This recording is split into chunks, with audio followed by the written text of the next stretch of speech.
The PSC has done some wonderful work, especially across the nation, and being really a trailblazer for looking at how to connect households across the state to internet access. And we just commend you for all the really wonderful and innovative work that you have been doing, this grant opportunity notwithstanding. So with that, I'd like to go ahead and call back up the presentation, Marcella, when you have a second, and we will start with introductions.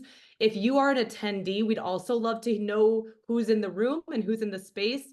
If you could put your name and organization in the chat, that would be fantastic. But first, I would love to pass it to Christina Luna with the PSC to do an introduction. Hi, good morning. My name is Christina Luna. I work as a program and policy analyst with the PSC, with the Wisconsin Broadband Office. I've been with the PSC for about 7 months now. My work is mostly focused on capital projects funds.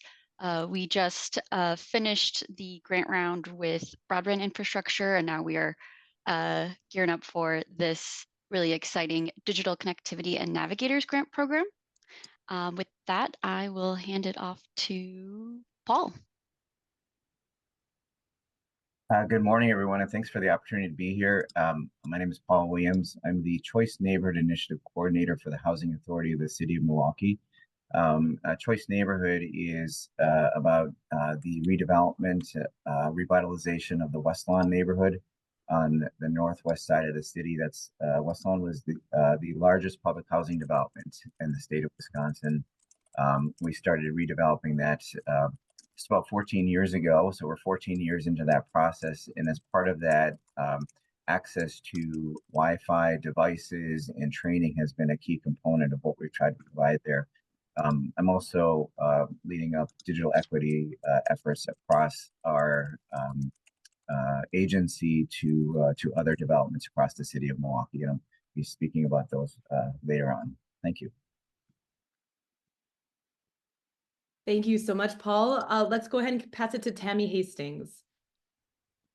Thank you so much, Bree. Good morning, everyone. My name is Tammy Hastings. I'm a senior programs manager with Everyone On, and I am based in Milwaukee, Wisconsin. So happy to be here and looking forward to collaborate with everyone. Wonderful, Tammy. Thank you. And last but not least, Tony. Thank you, Bree. My name is Tony Schloss. I'm a general manager here at Education Superhighway of the apartment Wi-Fi program. So we focus on supporting all types of stakeholders in building affordable access in affordable housing. And that's what I'll talk about today. I don't know if she'll introduce herself, but Marcella Engman is also here with us from Education Superhighway, running everything smoothly in the background. So feel free to say hi. Trying to anyway. Hi, everyone. Good to be here. Yes, and it's a huge thank you to Marcella. The logistics part is always the magic that makes everything go smoothly.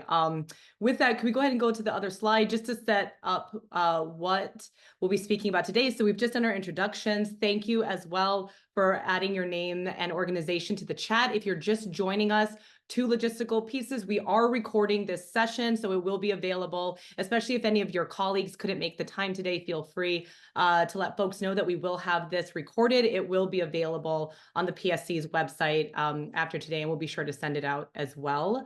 We're going to kick off the session with, we'll do a quick note about Education Superhighway, just so you know who we are and what our mission is.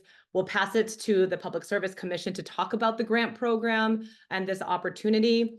Then we'll hear from the City of Milwaukee, Everyone On, and an overview of apartment Wi-Fi programming and model that we do very specifically within Education Superhighway is a key strategy to connect multi-dwelling units to high-speed internet. And last, we want to also give an opportunity for discussion. We want to make this a collaborative space. We want to ensure that connections are formed. We know that part of the strength of this opportunity will be this cross-sector, cross-organization collaboration. And so we wanted to provide this space in terms of just questions that can be answered, connections to be fostered. And so that's how we will wrap up our time today. Next slide, please, Marcella. So really quickly, if you do not know who Education Superhighway is or what our mission is, we're focused on closing the digital divide for the 17 million households that have access to the internet but cannot afford to connect. So we focus on the affordability gap. And like I mentioned, we commend the PSC for this grant opportunity because about 4 million households, so almost a quarter of the digital divide, is based in multi-dwelling units. So it is innovative programs like this or opportunities like this where we're trying to get unit level connectivity to multi-dwelling units. That's fantastic. And then you have the additional elements of digital navigation, devices to really holistically support those households. And so we recognize that folks can access internet, but they don't have the means or they can't afford the internet. So that's really what we're focusing on. So not the infrastructure side, also critical for a state like Wisconsin in terms of our rural areas, but we're focusing on the affordability piece of it. Next slide, please, Marcella.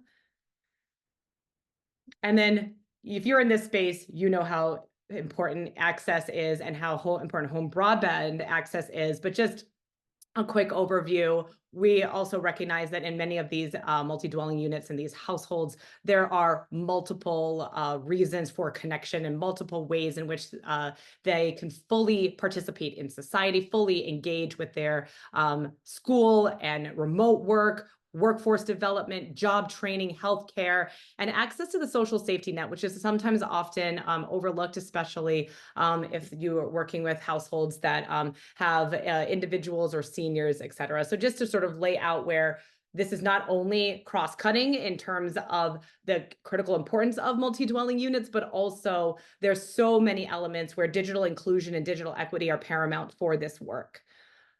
With that, I'm going to go ahead and pass it to Christina to speak more about the Digital Connectivity Navigators grant program.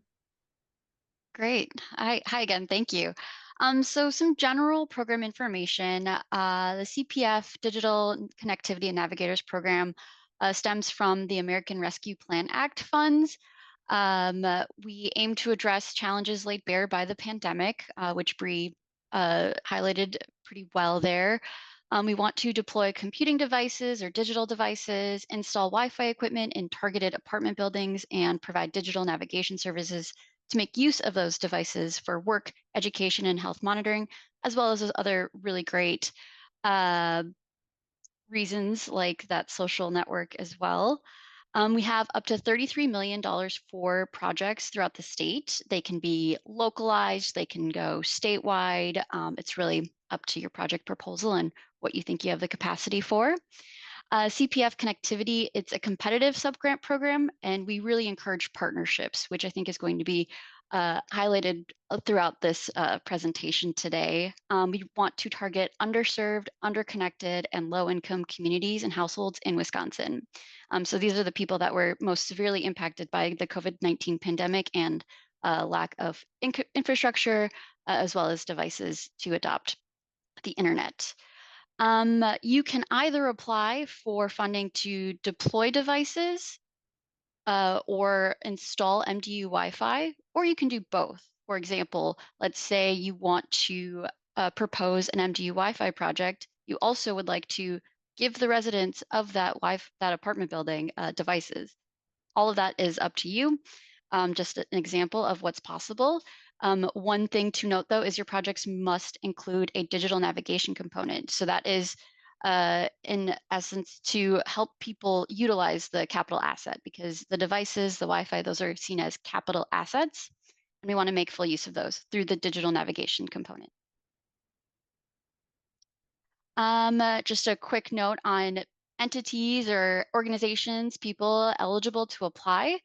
We've got nonprofits or 501c3 organizations, tribal governments, federally recognized tribes, political subdivisions, city, village, town, or counties in Wisconsin, institutions of higher education, which could include, like a UW system or technical college throughout the state, public library systems, municipal, county, and tribal libraries, ISPs or internet service providers, including residential managed service providers or MSPs, public housing authorities, or a nonprofit housing organization, which could include community development housing organizations. And so hopefully most of you are already aware of the grant instructions or the grant program itself. We released it in April 2nd in the spring.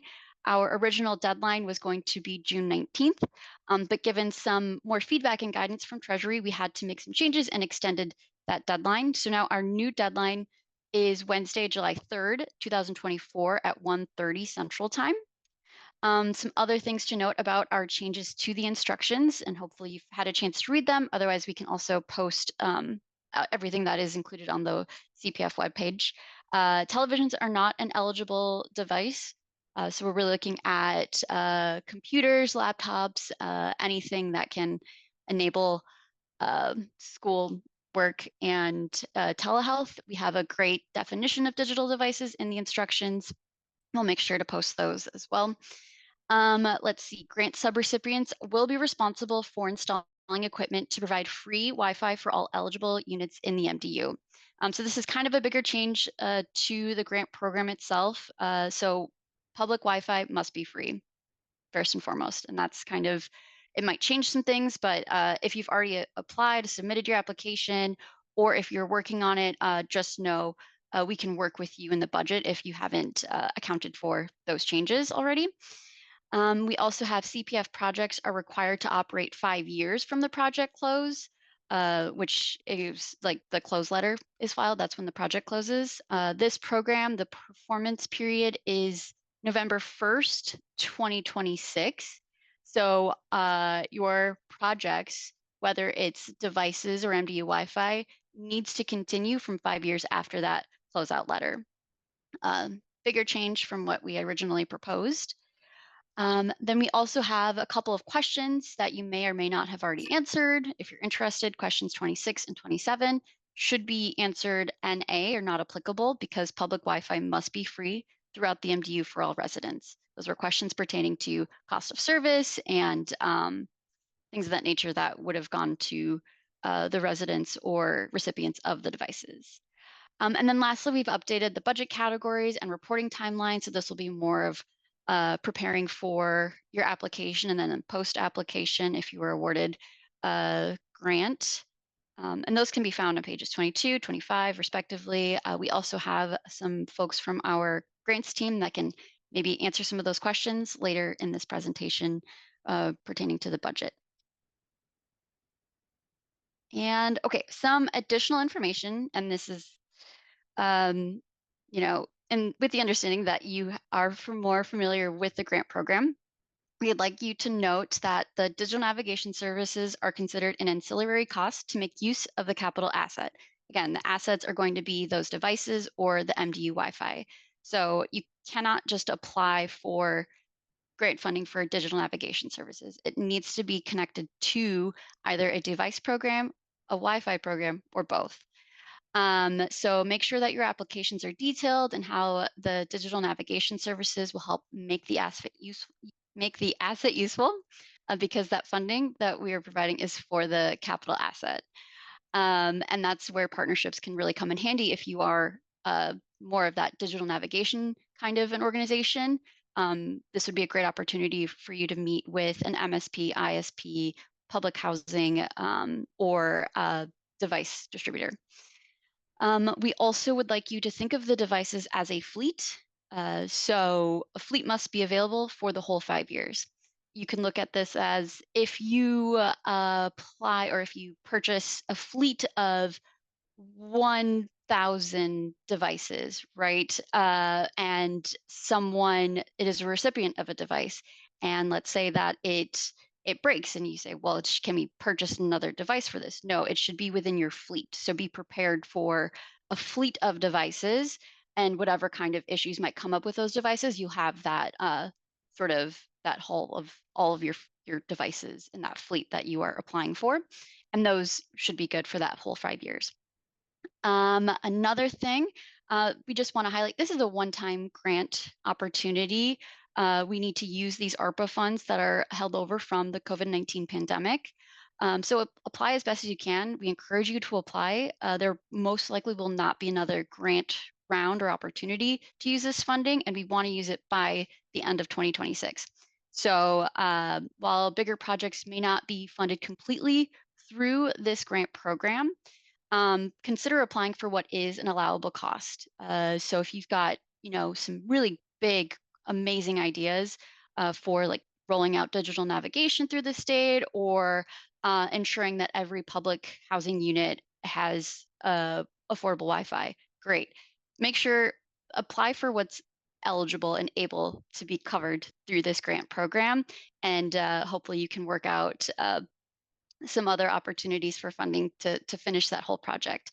And while match is not required, it could help in your application to sort of describe those big ideas and how you're able to cover some of it on your own or through partnerships. Lastly, we are looking for project proposals that are eligible, detailed, and complete. So being as specific and detailed as possible, for instance, what is your device management plan? How are you going to accure devices? How are you going to distribute them? How are you going to collect them or dispose of them in that fleet? If you have that digital navigation component, who are the navigators? How are you going to perform navigation services? How frequent will you go to the recipients of the devices or the Wi-Fi?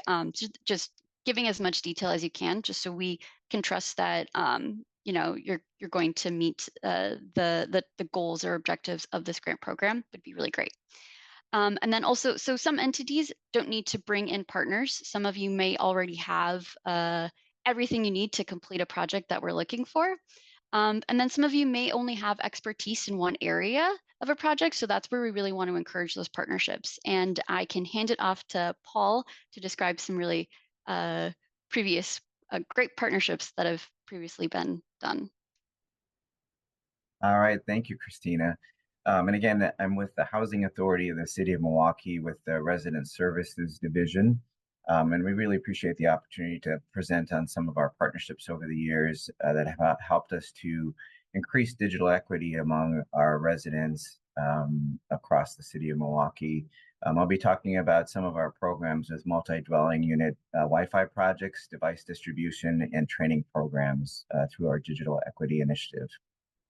So the Housing Authority has 23 housing developments serving nearly 2,800 low-income households across the City of Milwaukee. And through that Digital Equity Initiative, we've sought to provide our residents with access to computers, internet service, training, and devices. The work launched nearly 15 years ago with the installation of free Wi-Fi wireless in some of our buildings, as well as the opening of 5 neighborhood network centers that are in our buildings. They're computer labs available to our residents as well as all other members of the community. They're really intended to be hubs for connection to the digital world. And we have great partnerships that operate out of some of those neighborhood network centers, including a longstanding one with the Milwaukee Area Technical College that helps operate that lab and provides GED services in the Hillside neighborhood. Since then, we've really expanded to provide free Wi-Fi in most of our subsidized and affordable properties. Recently, through pilot projects with PCs for People, we've provided each household in 2 of our developments with access to low-cost or free with ACP personal Wi-Fi as an additional option along with the typical ISP options. So all told, we are currently providing some form of free Wi-Fi access to 2,500 low-income households in various neighborhoods across the City of Milwaukee. And our goal is to eventually offer some kind of free broadband Wi-Fi to all residents in our communities. To kind of break it down, we have essentially 3 levels of service that we're currently providing. There's a free community Wi-Fi that's offered in community spaces. That is available to 2,500 households in 16 communities. When I say communities, I'm talking about both individual buildings, but also in some cases, like our West Lawn Gardens neighborhood, that's 770 units across 75 acres. And so while this community Wi-Fi doesn't offer the private personal service that we prefer, it does ensure that if needed, residents can access the internet if needed. And I think what we've seen over the years is most of our residents are accessing the internet through their phones. We see that through our internet portals where they're applying for housing or they're managing their accounts. And most of that traffic these days is coming through phone traffic, through mobile traffic. And so they may have some form of device that's connecting, but they may not have the kind of service that they need, or we're giving them a little bit of relief from their contract with whatever provider they're using by offering this free Wi-Fi through the community spaces. Additionally, we in many buildings, well, seven communities, we have expanded that community Wi-Fi to include all of the individual units. If you're familiar with the city of Milwaukee, several of the very tall, round buildings across the city, mostly on the east side, those are the buildings where we're offering these services. We're trying to expand that again, so that community Wi-Fi is reaching each of the units, so that they don't have to necessarily go to the lobby or to other community spaces to access it. And as I mentioned, more recently, in the past few years, we've really sought to provide a more personalized, private option that was low cost or free. Of course, the Affordable Connectivity Program was critical to that, and really, we were very excited about that. That has been a great benefit so far. We are that partnership that launched with PCs for People in our West Lawn Gardens neighborhood on the northwest side of the city.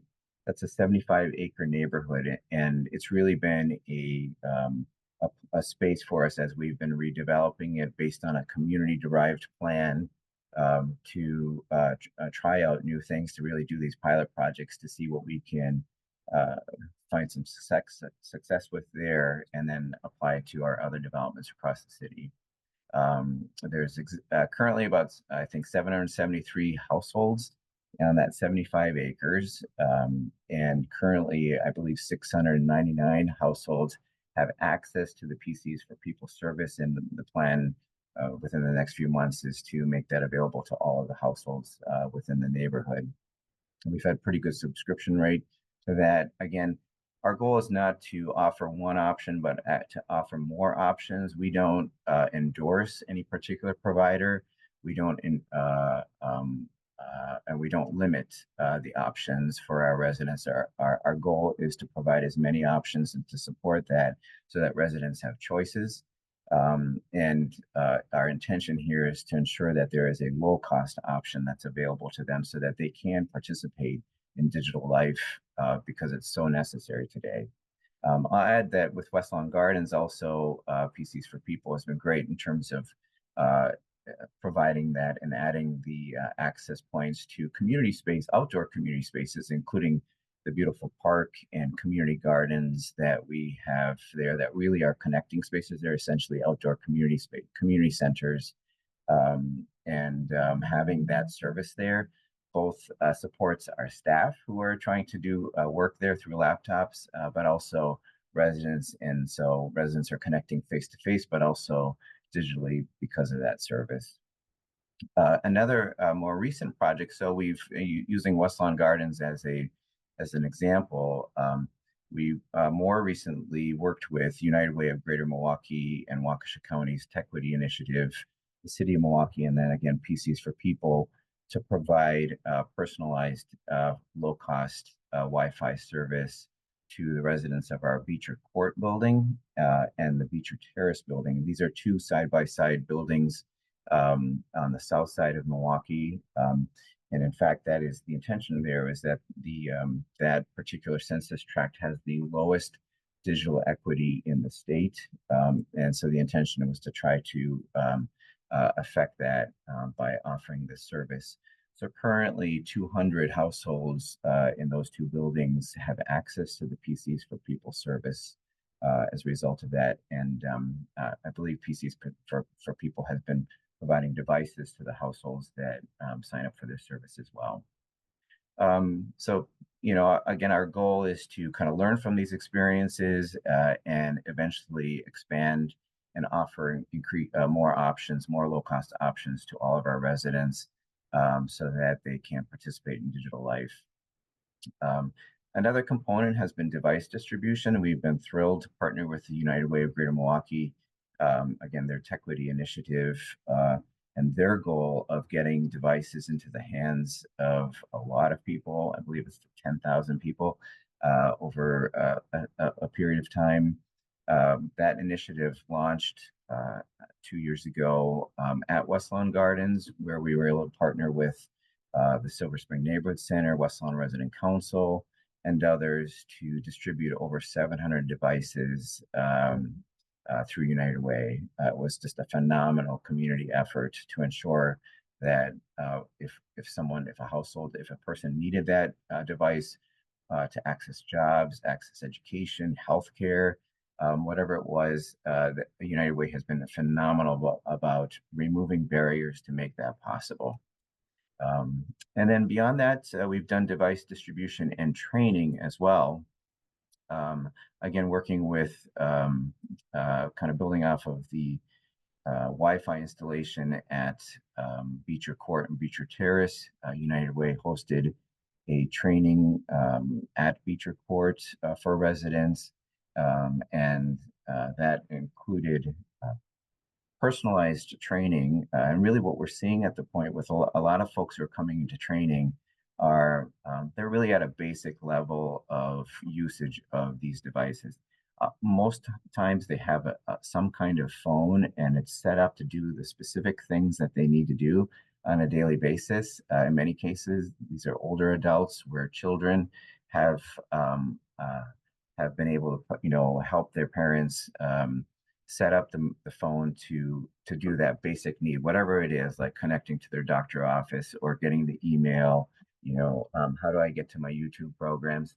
That things like that, and so there's more one-on-one assistance needed for that, but it doesn't negate the fact that oftentimes they have to connect to the digital world in order to take care of their housing needs or healthcare or other needs as well. And then finally, another device distribution and training program that we did was with Milwaukee County Department on Aging.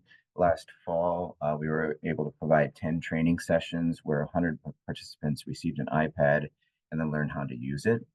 And I'll end by just referencing a year ago when we worked with Everyone On to provide training and devices to residents.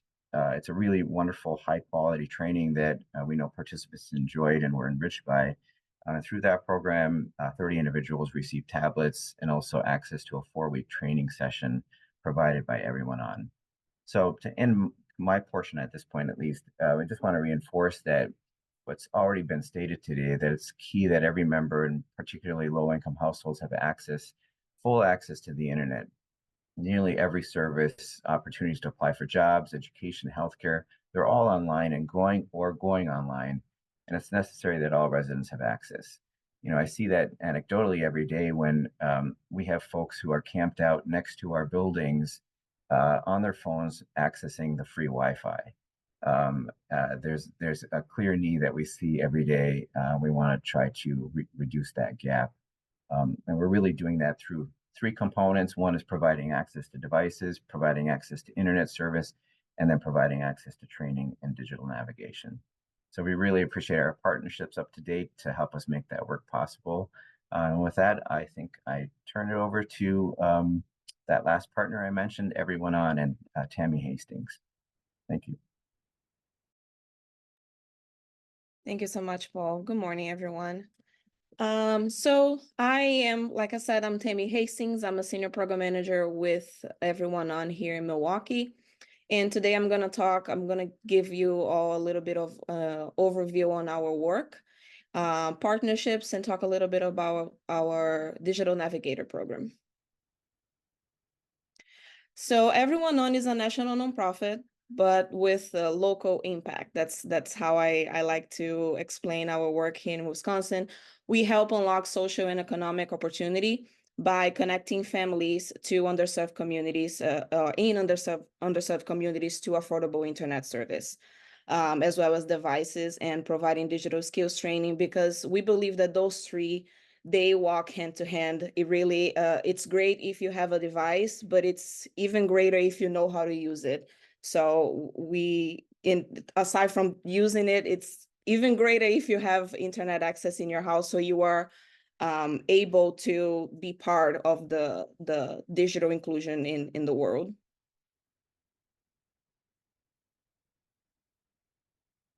So a couple numbers from our impact. We've helped over 1 million people connect to the internet. We've distributed over 10,000 devices, and over 4,000 participants participated in our digital skills trainings in the past 4 years. And a quick overview on our digital inclusion at scale.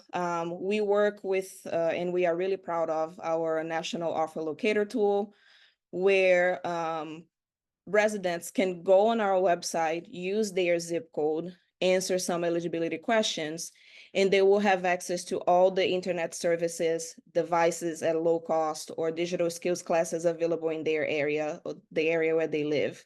What we notice after ACP is that the eligibility questions, they are much higher in order for you to be eligible to have a low cost, or you just don't have a low cost option in your area, period.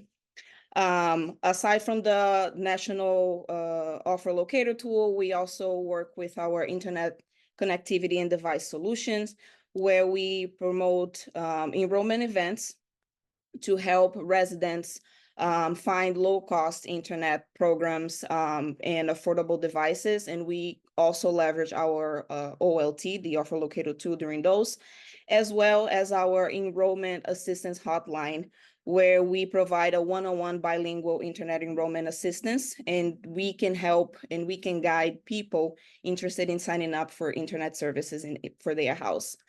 The last two components of our work are our national and regional collaborative initiatives, which is a great thing that we do.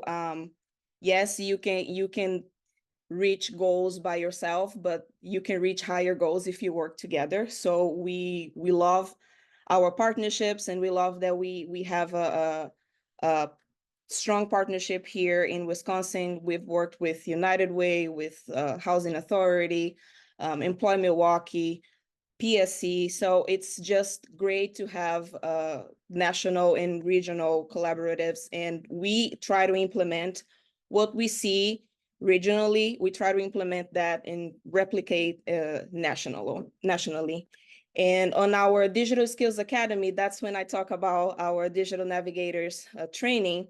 We provide individual and organizational training. So on the individual side, as Paul mentioned, we train individuals, we provide devices and the instruction that they need in order for them to have basic digital skills and learn how to use their device, learn how to log into their email.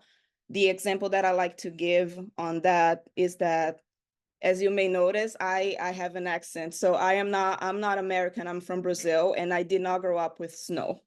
If you give me a snow equipment, I am not gonna know how to use it. It's gonna be really nice, very expensive. It's gonna be in my closet. I'm not gonna use it. I don't know how to, until someone teaches me that. So I like to use the same analogy for when you have a device. It's really nice. I don't know how to use it. I'm gonna give this to my grandkid. This happened, and I heard this several times. Yeah, thank you so much for my tablet. I don't know how to use it. My kid will. And they just remain using their phone, which is good, but we know that can be better. So we provide training for individuals that want to have basic digital skills, as well as organizations that would like to start working with digital inclusion, or they already have a little bit of an understanding what the digital divide is, but needs to understand more and wants to be more involved in that. So we provide a trainer digital communities training for digital navigators, where we teach them what the digital divide is, what regional information we can provide, and we help them understand how they can help their communities. So we just, like I said, we train the trainers so they can carry on the work and minimize and eventually be done with the digital divide.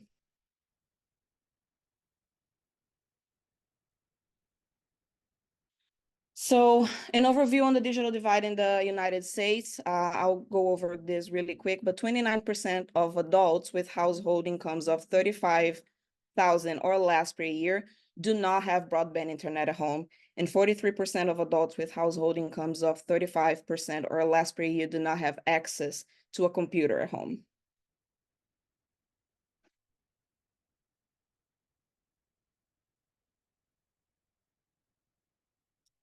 And I know that we already talked here about job access, healthcare, seniors, but I would like to, I'm going to focus specifically on the impact on job access and readiness.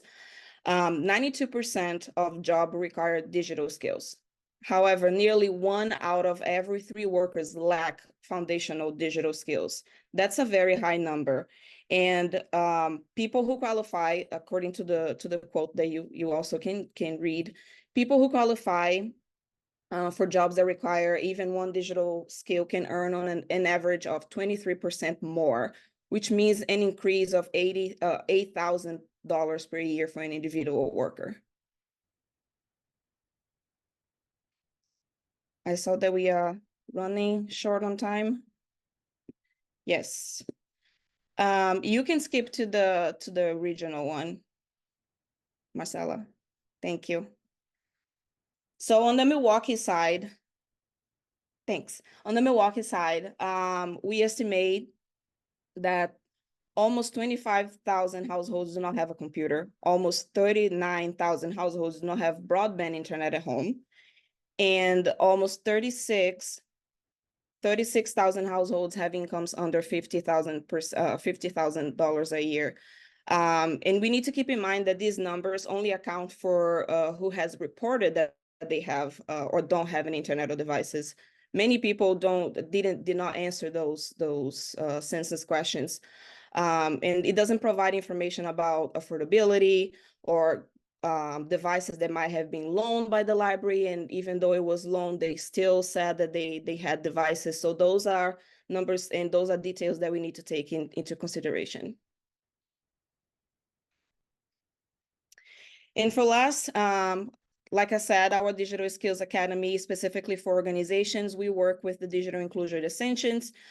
We created an introductory digital inclusion workshop for nonprofits, K-12 serving organizations, public housing agencies, and others to introduce digital resources, tools, and best practices. And on the digital communities, our Train the Trainer instruction equips community serving organizations on capacity and bridging the digital divide among their constituents. So we are, like I said, we are really proud of our program. We implemented with different partnerships here in Milwaukee, and I am really glad that we have something to look forward to and work together and to bridge the digital divide here in the state.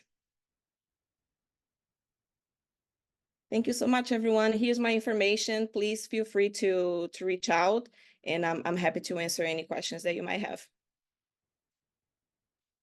Thank you so much, Tammy. And Paul, we're going to end. We recognize that we want to leave time for questions at the end. So we're quickly going to give an overview of our apartment Wi-Fi program. And I'm going to pass it to Tony to do so. Thanks, Bree. Yeah, I will zip through this and try to highlight the most important moments, parts of it. Others have talked about the challenge of internet connection in low-income apartment buildings. So it's a real opportunity we have here in Wisconsin that the PSC is providing. Apartment Wi-Fi, for those of you who don't know, it's sort of like a apartment. It's like in the hotel or in the airport. You can get on very simply. Perhaps if you live in an apartment building, you have your own password, or perhaps you can just accept the terms of service and be on the online and go. It's you can move to the next slide. It's really beneficial because it reduces the sort of friction that many of us can experience, especially low-income families, of the retail subscription. There's no credit checks. The sign up is very simple.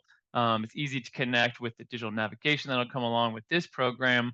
They'll be able to make use of the network as it exists.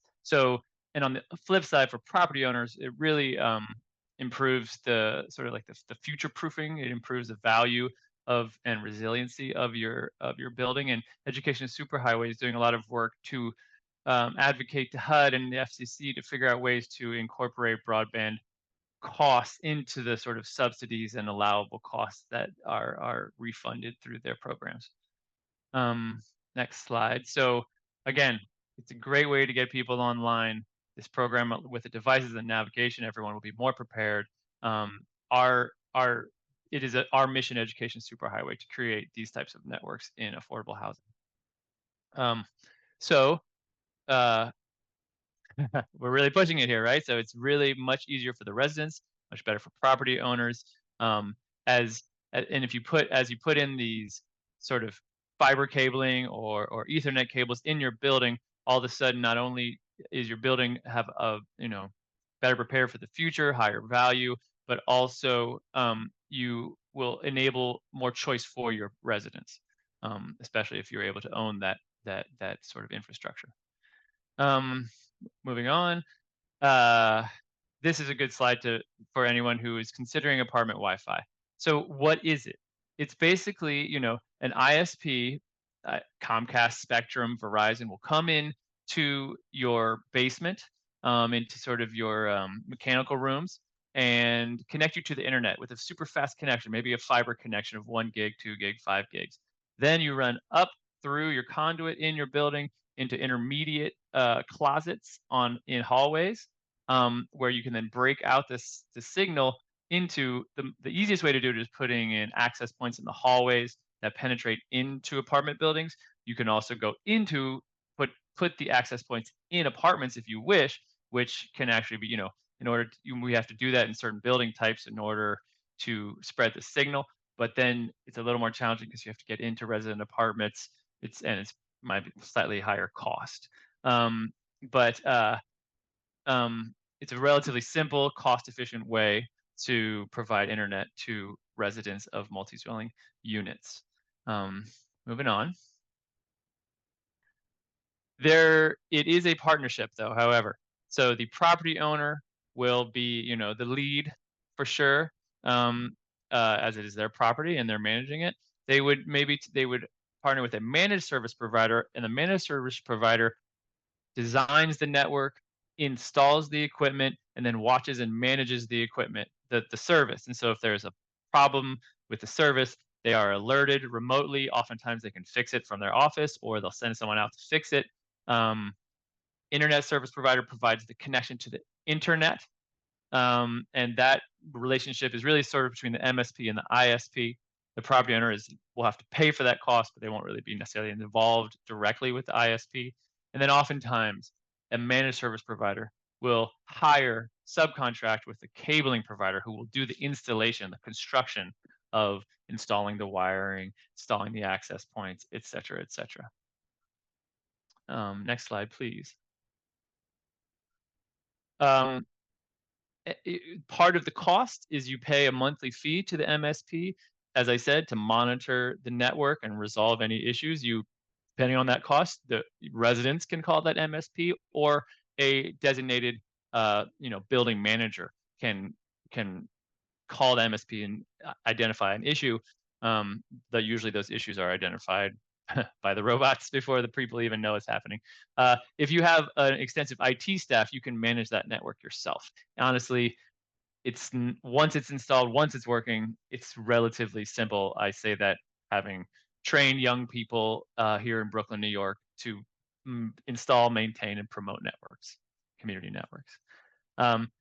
Key slide, what is the cost? So Education Superhighway has done a lot of pilot projects, and we found that the upfront cost, the equipment cost, will be somewhere between $400 and $1,000 per unit. And those are the costs that are certainly covered by this grant. And then we find, depending on where you are in the country, et cetera, somewhere between $10 and $25 a month for that internet connection per unit. And so we've also seen housing authorities take on these costs. We've seen municipalities take on these costs. In some cases, we've found ways for ISPs or MSPs to contribute to those costs. Lots of opportunity there. Moving on. To the next, yes. So how might you do that? Well, you might be able to do that through the funds you have available as a building owner or municipality. You may be able to, freemium model is where you provide a free level of service and then allow residents to purchase faster service, or perhaps you provide 25 megabits download, which is relatively sufficient. But if I'm working from home, I might want to purchase 100 megabits so that my Zoom calls are just never have any problem. We are talking to PSC about whether that is allowable. Feels like it probably will be.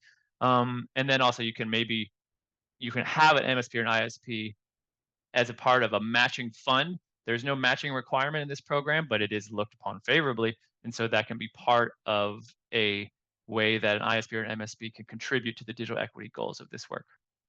Next slide, please. Okay, this is the one I wanted to get to. It took me 5 minutes, but if you're a property owner, this is what you'd want to do at this point. Find an MSP. I see that there are MSPs and here, managed service providers here that we've worked with before, that we invited, that we trust in, and we can connect you with them, or you can connect yourself. I'm sure there are MSPs in Wisconsin, local ones. And so you find that MSP and you provide that MSP with your building information. What is my building cinder block? Is it made out of wood? What are the interior walls made of? How many residents do I have? What are those demographics? Do I have internet in the building already?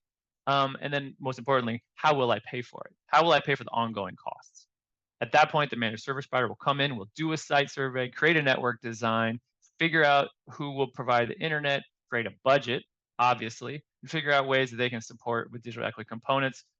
They'll find an ISP as a third partner who will give us the cost, and then they'll subcontract with a structured cabling provider. So oftentimes, the managed service provider will be the key partner to the property owner to sort of line up all the other ISPs and the cabling providers, et cetera, et cetera.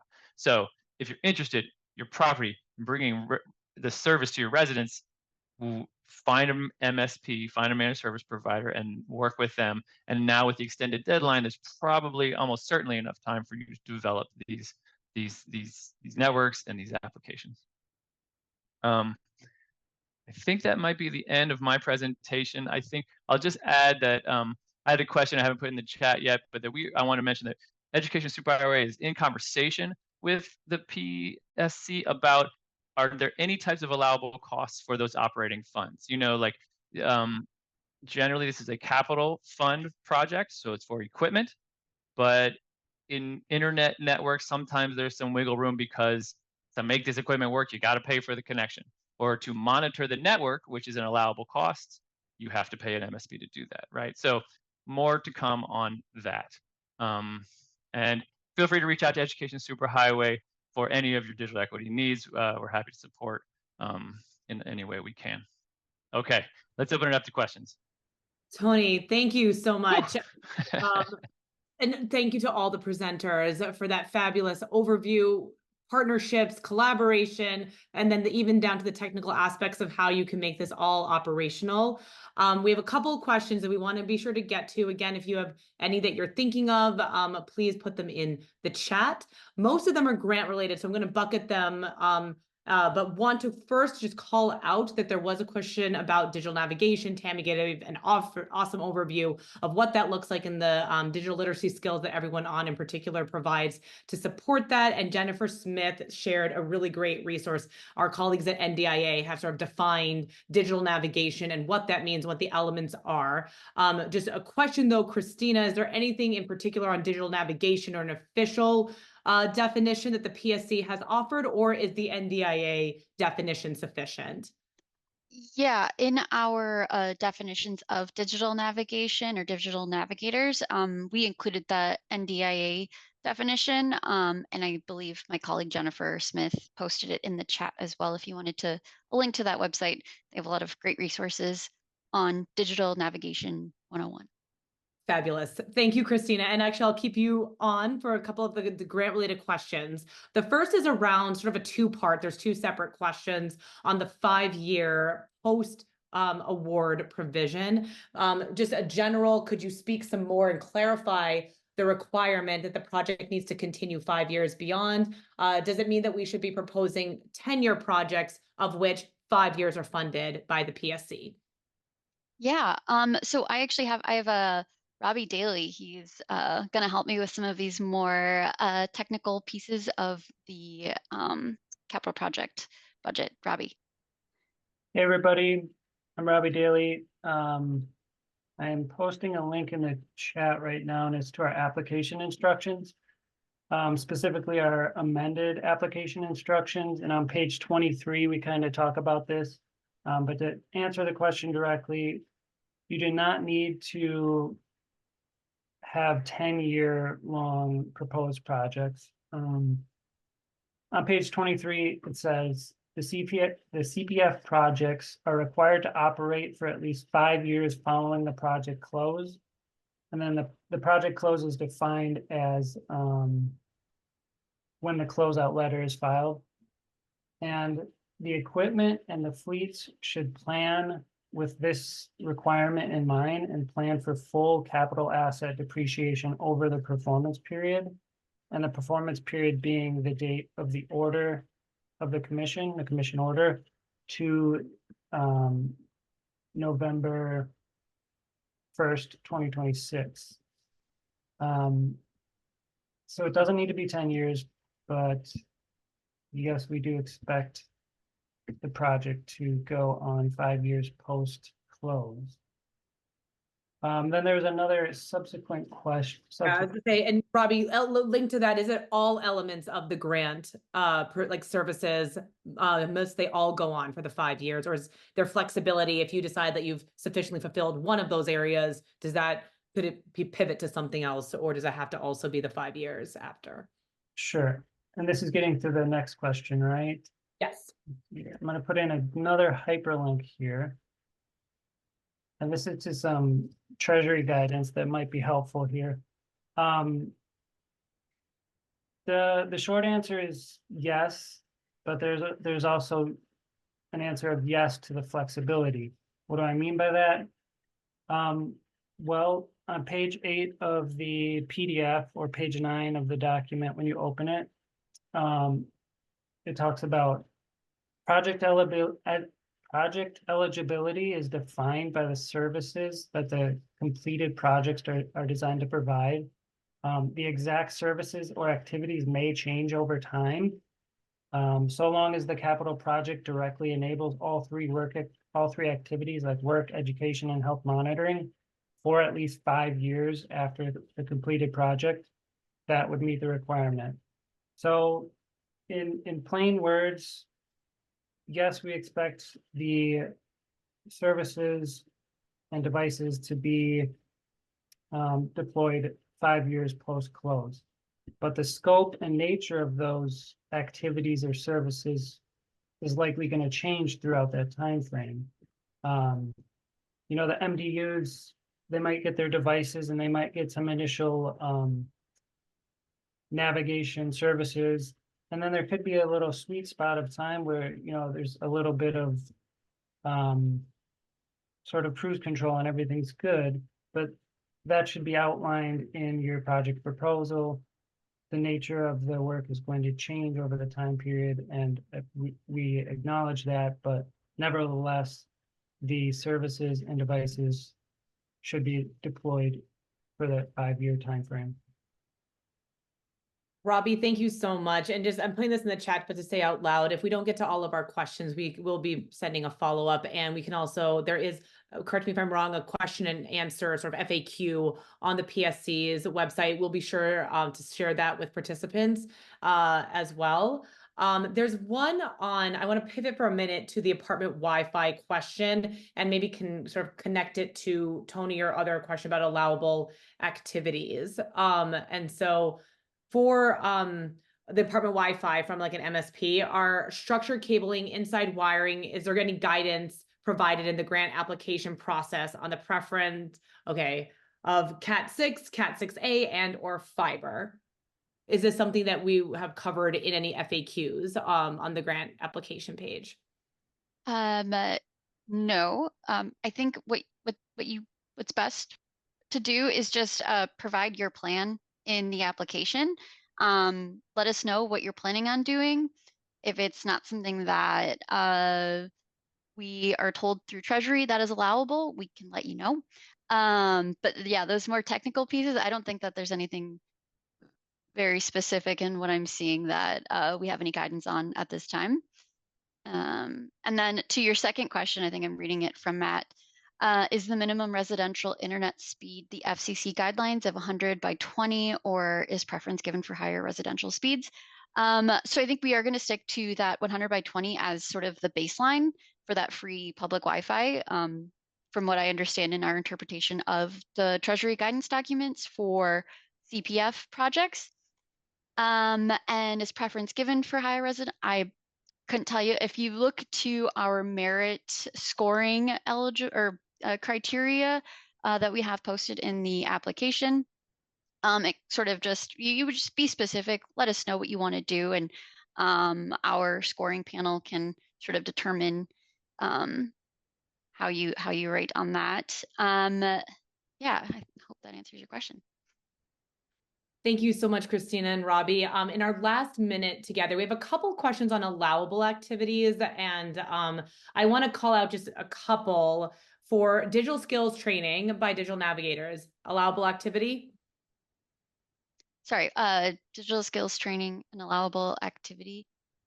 Yes, or yes. Yeah. Digital skills training provided by a digital navigator specifically. Are those an allowed activity? Yes, we have more allowable costs in the budget categories of the application instructions. I think that's page 22, if you want to look at that. Otherwise, if there's any other guidance, Robbie, yeah, that should be covered. Okay, thank you so much. And Marcella put the FAQ in the chat as well, but we will follow up. A couple of things. I know we're at time. Again, slides will be sent out. I know we kind of went through some of them quickly. This recording will be sent out to participants. Links that we have shared in the chat will be sent out to participants, and responses to the questions we didn't get to will be sent out to participants.